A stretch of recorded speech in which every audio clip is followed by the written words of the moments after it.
بسم اللہ الرحمن الرحیم۔ شریعت مطہرہ نے جن جانوروں کو حلال قرار دیا ہے ان کے جسم میں 7 چیزیں ایسی ہیں کہ جن کا کھانا مسلمانوں کے لیے جائز نہیں ہے۔ وہ 7 چیزیں کون کون سی ہیں ذرا غور سے سن لیں۔ نمبر 1، دم مسفوح یعنی بہتا ہوا خون۔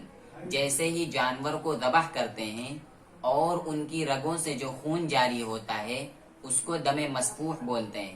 اس کا کھانا پینا مسلمانوں کے لیے جائز نہیں ہے، حلال نہیں ہے۔ نمبر 2، پیشاب کی جگہ، گائے کے پیشاب کی جگہ ہو، بھینس کے پیشاب کی جگہ ہو، یا نر ہو یا مادہ، تمام جانوروں کی پیشاب کی جگہ ناپاک ہے، کھانا جائز نہیں ہے۔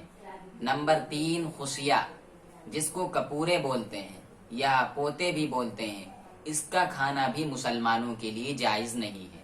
نمبر 4، پاخانے کی جگہ، تمام جانوروں کے پاخانے کی جگہ ناپاک ہے، اس کا کھانا جائز نہیں ہے، حلال نہیں ہے۔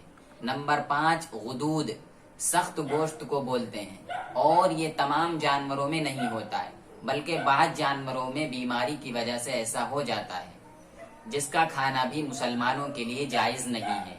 نمبر 6، مثانہ پیشاب کی تھیلی ہوتی ہے، اس میں پیشاب آہستہ آہستہ آ کر جمع ہو جاتا ہے، یہ ناپاک ہے، اس لیے اس کا کھانا جائز نہیں ہے۔ نمبر 7، پتا، یہ بھی ایک تھیلی کے اندر ہوتا ہے اور انتہائی خطرناک چیز ہے، مضر چیز ہے، اس لیے اس کا کھانا بھی جائز نہیں ہے، حلال نہیں ہے۔ السلام علیکم ورحمۃ اللہ وبرکاتہ۔